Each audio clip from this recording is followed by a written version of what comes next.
Hello mga kalukban, so meron tayong deep cleaning automatic washing machine home service.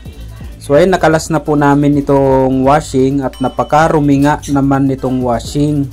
So grabe, kasi sabi ng may-ari nito ay pag naglalabas sila ay may kasakasamang dumi. Pag lalo na ang puti ang i-wash nila, kitang kita yung dumi na sumasama sa mga damit. So ganyan po kadumi ang loob ng washing machine natin. Akala natin malinis kasi kung titingnan mo siya sa loob ay napakakintab. Pero sa pinakalublooban pala ay napakarumi.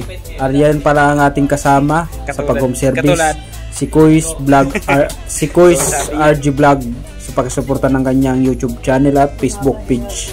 So ayan nga, napakarumi na washing na to, grabe. Akala mo putik na tala, pero hindi po yan putik. Sabon po yan at mga dumi na mga nagsama-sama at tumigas. So ayan, kinukuskusan na po yung ating washing. So grabe, napakadumi itong washing. Titingnan mo siya, oh.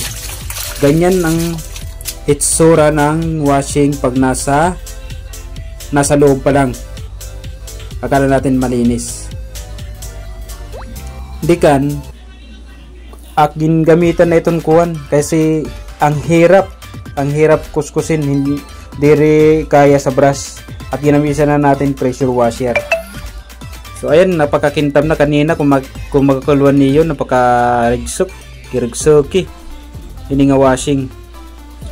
Ini nga home service didi ini sa kuwan kan lubang kalamba. Ayan na, gitsuin na ito washing. Kanina girigsuki. Ngayon ang kintab. At ito rin yung pinaka-drum po niya or basket. Ang linis. So ayan na, tapos na yung ating ginagawang cleaning na washing machine. So maraming salamat sa mga sumusuporta sa aming mga page at YouTube channel. At ako'y nagsubok din mag pressure washer. At ang ganda-ganda gumamit ng pressure washer, at lalo na pag malakas ang pressure washer. Ang hirap mag-brush pag walang pressure washer. So ayan na, gitsoy na ito ato ginilimpyuhan nga washing.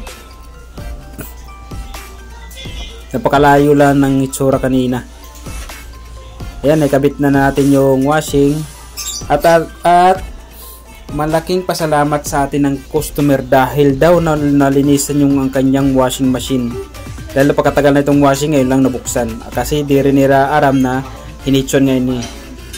Di nila video, maraming salamat sa inyong matanan.